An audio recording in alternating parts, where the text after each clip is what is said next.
आप सभी को प्रभु यीशु मसीह के सुंदर नाम में जय मसीह की। दोस्तों, आज आपका स्वागत है जीसस क्राइस्ट बिलीवर चैनल पे। आज का जो विषय है बहुत ही महत्वपूर्ण और गहरा है। अगर आप किसी के सिर के ऊपर हाथ रख के प्रार्थना करते हैं तो आपको यह वचन जानना बिल्कुल ज़रूरी है। हम सभी लोग एक दूसरे के लिए अपने जीवन में एक दूसरे के लिए हमेशा प्रार्थना करते रहते हैं और उस भाई की मदद सहायता करना चाहते हैं किसी भी रीति से। क्या आपको पता है कि बाइबल हमें इसके बारे में दूसरे के सर के ऊपर हाथ रख के प्रार्थना करने के विषय में हमें कुछ सिखाती है। आज हम पहला तीमुथियुस 5 अध्याय 22 आयत के बारे में बातें करेंगे, जहाँ पे प्रेरित पौलुस ने एक महत्वपूर्ण हम सभी लोगों के लिए चेतावनी दी है।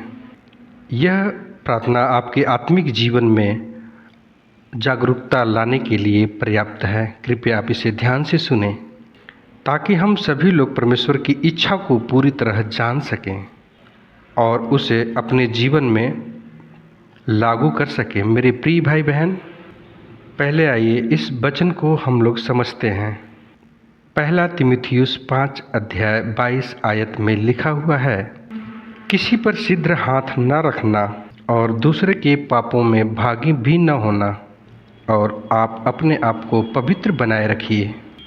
इस वचन का सीधा अर्थ है कि हमें दूसरों के पापों में बिना सोचे समझे, बिना तैयारी किए हुए भाग नहीं लेना चाहिए, बल्कि इसका एक भाग। मेरे प्रिय भाई बहन, जब हम दूसरे के सिर पे हाथ रखते हैं तो इसका एक आत्मिक अर्थ भी है।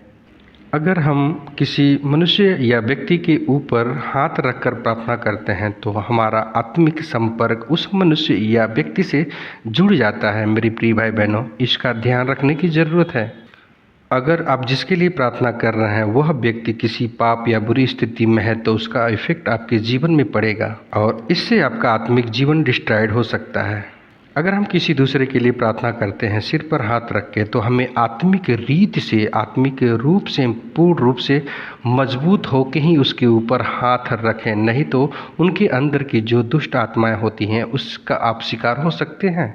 मेरे प्रिय भाई बहनों, विवेक जो होता है हमें परमेश्वर की ओर से आता है और यह हमें सही और गलत को पहचानने में हमारी सहायता और मदद करता है। अगर हमारे अंदर आत्मिक समझ और शक्ति नहीं है तो दूसरे के जीवन में जो शैतानिक ताकत है वह आपके जीवन में भी हमला कर सकती है। मेरे प्रिय भाई बहनों, तो इसका हमें आपको ध्यान रखने की ज़रूरत है। प्रार्थना का मतलब अर्थ सिर्फ बोलने और सुनने तक ही सीमित नहीं है।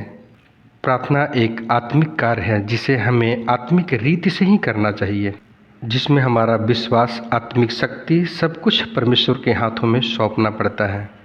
अब आप सोच रहे होंगे कि ऐसा क्यों होता है, हमें प्रार्थना करते समय सावधानी बरतनी चाहिए। इसके पीछे एक महत्वपूर्ण कारण है जिसे आपको जानना जरूरी है। आत्मिक युद्ध यानी आत्मिक रीत से प्रार्थना करना बहुत ही महत्वपूर्ण चीज़ है और बाइबल में, परमेश्वर के वचन में हमें कई जगह अच्छी खासी चेतावनी दी गई है सतर्क रहने के लिए। बाइबल में बहुत जगह लिखा गया है कि शैतान हमेशा ताक में रहता है कि हमें कब गिरा दे, हमें कब फाड़ खाए। इसके बारे में बाइबल बताती है। जब हम किसी के सिर पर हाथ रखकर प्रार्थना करते हैं मेरे प्रिय भाई बहनों, तो उस व्यक्ति के जीवन में जो बुरी आत्माएं, शैतान की अभिलाषाएं या शैतान का प्रकोप होता है, उसका इफ़ेक्ट आपके जीवन में आता है।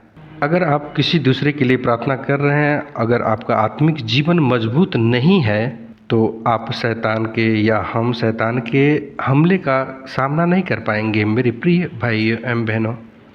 इसीलिए बाइबल हमेशा हमें विवेक से काम लेने की सलाह देती है कि हम परमेश्वर की आज्ञाओं को मानें और परमेश्वर यहोवा के ऊपर भरोसा रखें और उसी के आधार पर हम अपने जीवन को बिताएं और काम भी करें। गलातियों 6 अध्याय 1 आयत में भी हमें एक महत्वपूर्ण संदेश मिलता है। हे मेरे प्रिय भाई बहनों, अगर कोई मनुष्य किसी अपराध में पकड़ा भी जाए तो जो तुम आत्मिक हो और नम्रता को संभालना है और अपने आप को सतर्क रखना है। मेरे प्रिय भाई बहनों, अगर आप सतर्क नहीं रहेंगे तो आप भी परीक्षा में पड़ जाएंगे। इसलिए परीक्षा में न पड़िए, इसके लिए आपको सतर्क रहने की ज़रूरत है। यह वचन हमको और आपको सावधान करता है। अगर हम दूसरे के लिए प्रार्थना करें, मसीही सेवा करें, इसके लिए हमें बिल्कुल, तो हम किसी और परीक्षा में न पड़ जाएं, इसके लिए हमें बिल्कुल सतर्क रहना चाहिए। मेरे प्रिय भाई बहनों, यह वचन हमें सिखाती है कि हमें आत्मिक संतुलन और जिम्मेदारी दोनों को बराबर मेंटेन करके रखना ज़रूरी होता है। और अब यहाँ पे एक महत्वपूर्ण सवाल यह भी उठता है कि जब किसी को प्रार्थना की ज़रूरत हो तो हम क्या करें? क्या दूसरों के लिए हमें प्रार्थना नहीं करनी चाहिए या करनी चाहिए? आपको बता दें, इसका उत्तर यह है कि हमें उन दूसरे भाई बहनों के लिए प्रार्थना करनी चाहिए, बिल्कुल। लेकिन आपको यहाँ पे ध्यान रखना है कि बिना विवेक, बिना आत्मिक शक्ति का किसी दूसरे के ऊपर आप हाथ ना रखें। और बाइबल में हमें और आपको यह अधिकार दिया गया है कि हम अपनी निजी प्रार्थना में हम दूसरे के लिए प्रार्थना कर सकते हैं, परमेश्वर से अनुरोध कर सकते हैं, विनती कर सकते हैं, रिक्वेस्ट भी कर सकते हैं। आप दूसरे के लिए प्रार्थना कीजिए, उनकी मदद के लिए प्रार्थना कीजिए, दूसरे की सहायता कीजिए, लेकिन आप व्यक्तिगत प्रार्थना न करें। अगर आप आत्मिक रीति से मजबूत नहीं हैं तो परमेश्वर आपको देखता है, बिल्कुल देखता है। मेरे प्रिय भाई बहनों, आपको परमेश्वर देखता है, आपके हृदय को बिल्कुल बेखूबी देखता है और जांचता रहता है। और आप दूसरे के लिए जब प्रार्थना करते हैं तो आपके आग्रह को परमेश्वर सुनता है। हमें और आपको ये सोचना चाहिए कि जब हम प्रार्थना करते हैं तो हमारा प्रार्थना पावरफुल होना चाहिए।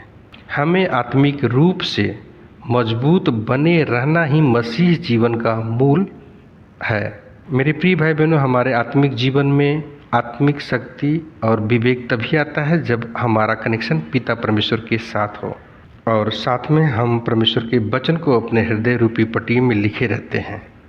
आपका आत्मिक शक्ति जो परमेश्वर के साथ आपका कनेक्शन है, वो आपके शैतान के हमले से हमेशा आपको दूर रखेगी और हमेशा सुरक्षित रखेगी। बाइबल में ऐसा लिखा हुआ है कि शैतान बिल्कुल गरजते हुए शेर के समान है, जो हमेशा घात लगाकर बैठा रहता है हमारे आत्मिक जीवन को फाड़ खाने के लिए, निचोड़ डालने के लिए। वो हमेशा चौकसी में रहता है कि कब इन्हें अकेले पाएं और फाड़ खाएं। लेकिन मेरे प्रिय भाई बहनों, आप अगर परमेश्वर की शक्ति से, आत्मिक शक्ति से मजबूत हैं तो आपके सामने हर एक परिस्थितियों से आप लड़ने के लिए सक्षम हैं। शैतान की हर एक मुकाबले को आप फतह करने के लिए तैयार हैं।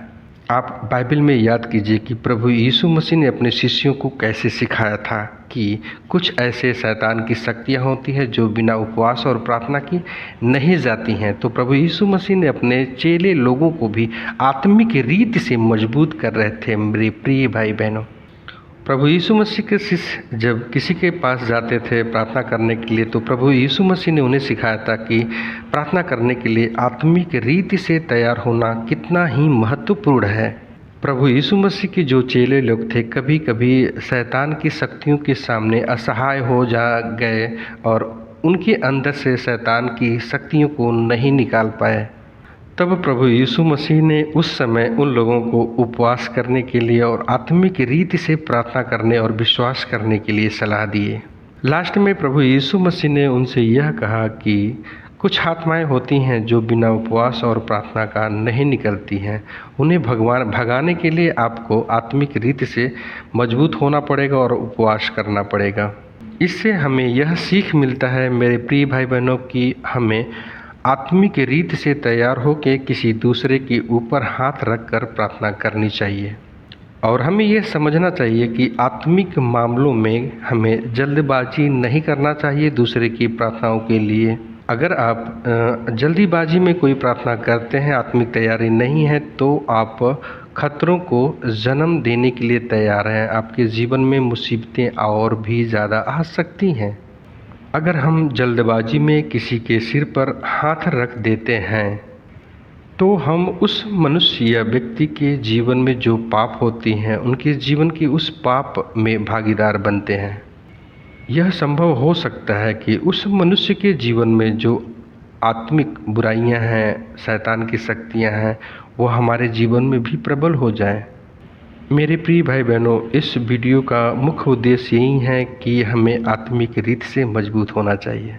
मेरे प्रिय भाई बहनों, जब भी हम किसी दूसरे के लिए प्रार्थना करें तो विवेक और आत्मिक रीत से और प्रभु यीशु मसीह की उपस्थिति में ही इस प्रार्थना को करें। अगर आप प्रार्थना करते समय खुद को कमज़ोर महसूस करते हैं तो आप परमेश्वर के करीब बैठ के परमेश्वर के साथ में हो के मजबूत बन के प्रार्थना करिए। और ध्यान रखें कि बाइबल हमें आत्मिक सुरक्षा के लिए चेतावनी देती है ताकि हम किसी भी बुरी शक्ति शैतान की इच्छाओं से बिल्कुल सुरक्षित रहें। परमेश्वर का वचन हमें यह सिखाता है कि हमें दूसरों के लिए तो प्रार्थना करनी चाहिए विवेक के साथ, लेकिन अपनी आत्मिक सुरक्षा रखते हुए। और हमारा परमेश्वर भी यही चाहता है कि हम परमेश्वर के निर्देशों का पालन करें और अपने जीवन को आत्मिक रूप से सुरक्षित और शुद्ध बनाकर रख पाएं। मेरे प्रिय भाई बहनों, अगर इस वीडियो और इस प्रार्थना से आपके जीवन में कुछ नया सीख मिला हो तो कृपया आप इस वीडियो प्रार्थना को अपने दोस्तों और परिवार में शेयर करें ताकि और लोगों को यह ज्ञान हो सके।